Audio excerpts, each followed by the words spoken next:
Good morning and happy Sabbath mga kaigsunan! Okay, today we're going to talk about the importance of knowing your word. If makadungog mo ano yung words mga kaigsunan, unsa man ang iyong ma-feel? Unsa ang iyong hunahunaan? Is it important na dyan yung makabaka sa atong words sa itong kagalingon? O, ibaligyan ta, kailangan na ito ang value. 12 million. More than a million. Priceless.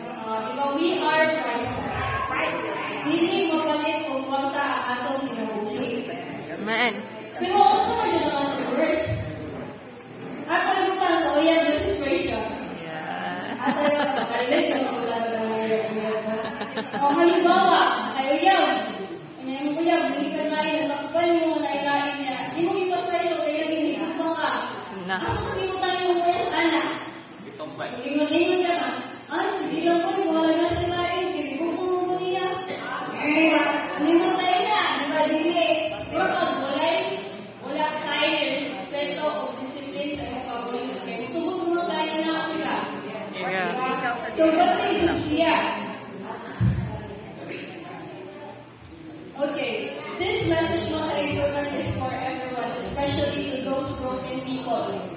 Ang kanyang broken ka, hindi rin sa uyan mo broken ka, upgrade mo yung mga problema, mga personal problems mo, whether it's about academics or family problems. And to anyone who feels overwhelmed, invisible, or like the pain is too much to bear, this message is for you. So there are 5 reasons we need to know why these things matter. Number 1, you are deeply loved. Also, may pasagutan ng you are deeply loved mga kaisonan. Ang sabay pasagutan na. Ang sabay mga naan niyo yung anong unang you are deeply loved. Ilaw tayo? Diba? God, you are deeply loved. God doesn't love you because of what you do. He loves you because of who He is. Wala tagihigong nga sa Ginoo mga kaisonan tungod sa atong binuhatan o unsa ta. Ihigugma ta sa Ginoo tungod o unsa siya. Kay kabalugan na ang Diyos kay dugma. And now, ang Diyos ay gugmaon, ang Diyos kay gugma o trabaho sa tanan, ang Diyos kay kanan o magpasay tungod. If ever ang gani mga kaisonan no makakahuna-huna ka, ay may pagkuwala na lang waling kalimutan wala maghihapon ng pulos, maghihapon din ng manako. Ayaw siya ninyo galitin na inoong nakibugman ninyo o dato. Kung naatay rason gano'n may exist, taanin kalimutan ka.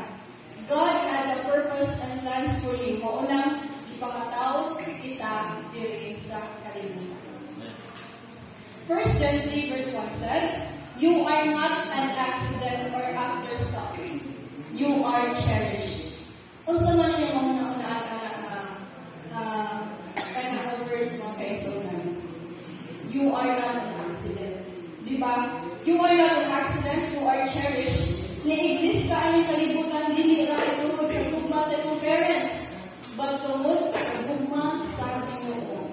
Bugnaay parang ang sa iyong habang naakakaroon nagpakatao ni aling kalibutan. Now, number 2, you reflect His image. Genesis 1 verse 27 says, you were created in the image of God, which means you carry divine value.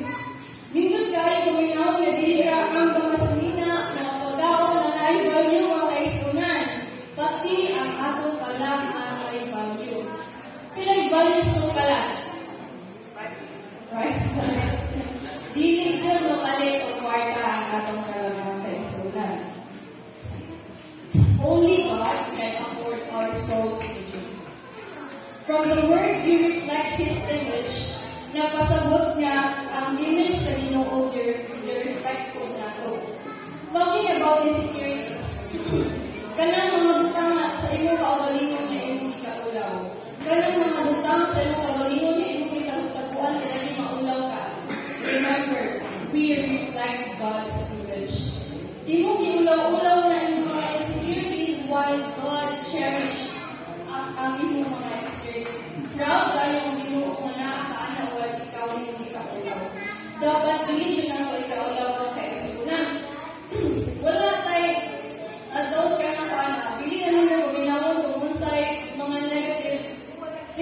istorya sa uban sa imong ang importante ang o sa ang tanaw sa Ginoo kanimo. And number 3, you are chosen and called. So, kita pinili o gitawag sa Ginoo, sakto jud nga we are not an accident. Kung nga naabot ang kalibutan.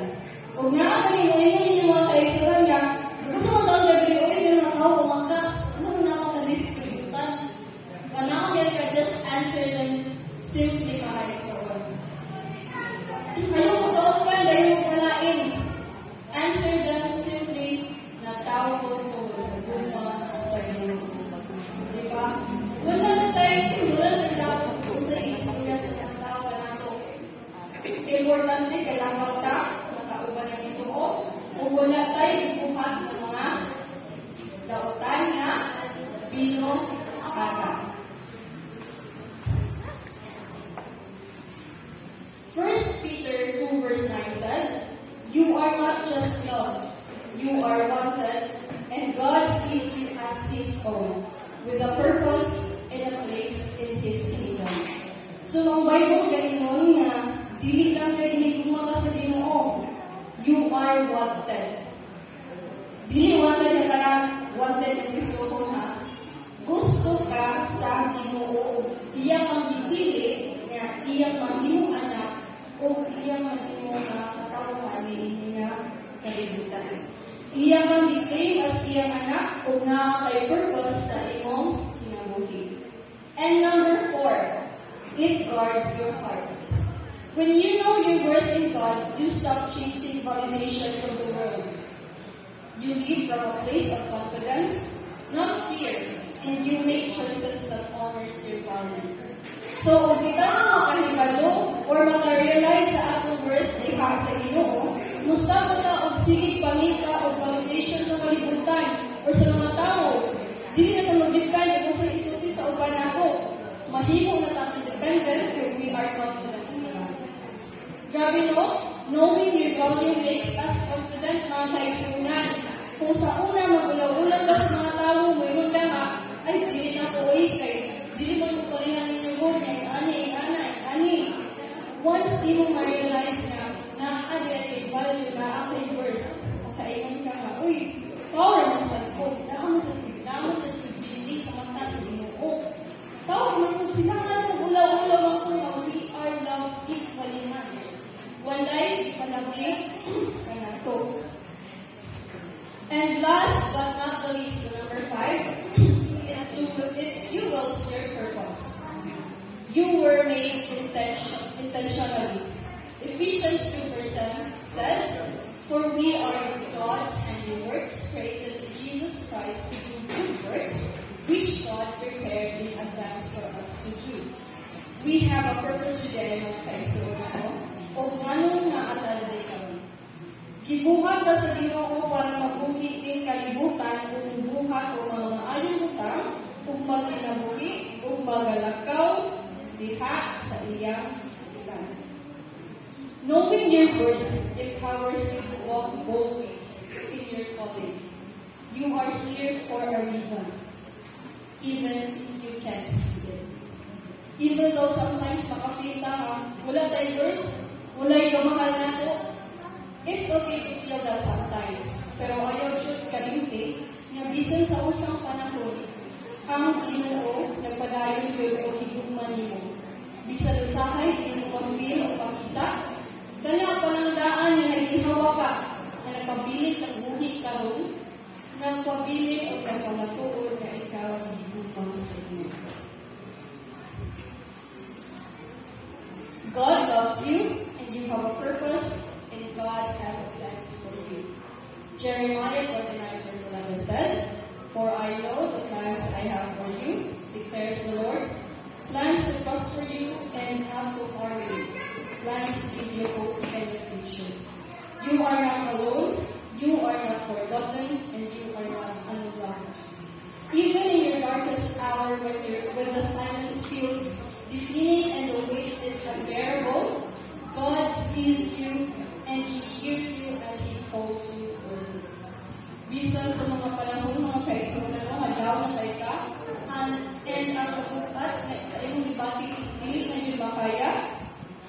remember, God sees you and He calls you worthy. You were handcrafted with purpose, wrapped in love, and placed in this world not by accident, but by divine intention. Your life is a story still unfolding, and the chapters ahead hold healing and joy and redemption. Okay, mga kaisonan. Since the month of September is the National Suicide Prevention Month, kabalo mo everyone pila ang case of suicide this year, alone lang, this 2005. Kabalo mo? Wala. So, ang case count suicide this year is 740,000. Case na sa suicide this year, 2025. Daghan kayo mga people na abi na kung walay problema. Sinisira ba after pila ka hours? Mawagan ko. Last year, 2024, 720,000. And last 2021, 727,000 ang case sa suicide. Imagine, pila ka kinabuhi na sayang. Pila ka mga kinabuhi ang huwag kang tungkol na sa temporary na problem na pwede na nalabay. If magkauna-una ba rin mga igani mga kaigso, please, ayaw dyan yung tao. Kuna-unaan, madalas mga batanod. Kuna-unaan, walay parents na ganahan na makareceive o news na ilang anak. Wala na kinabuhi. Walay family na ganahan makadawat o news na usa sa ilang anak wala na kinabuhi. If you're hurting, please don't walk alone, mga kaibigan. Reach out, speak up, and let someone walk with you. There is no shame in needing help, only courage. So if daw ka nang galing ang problema, karoon niya, wala na nakakalong kung saan ang buhaton, to the point, magkakaroon na nakakamadili ng ano ang buhaton, please, reach out to mga kaibigan. Go talk to the people that you love.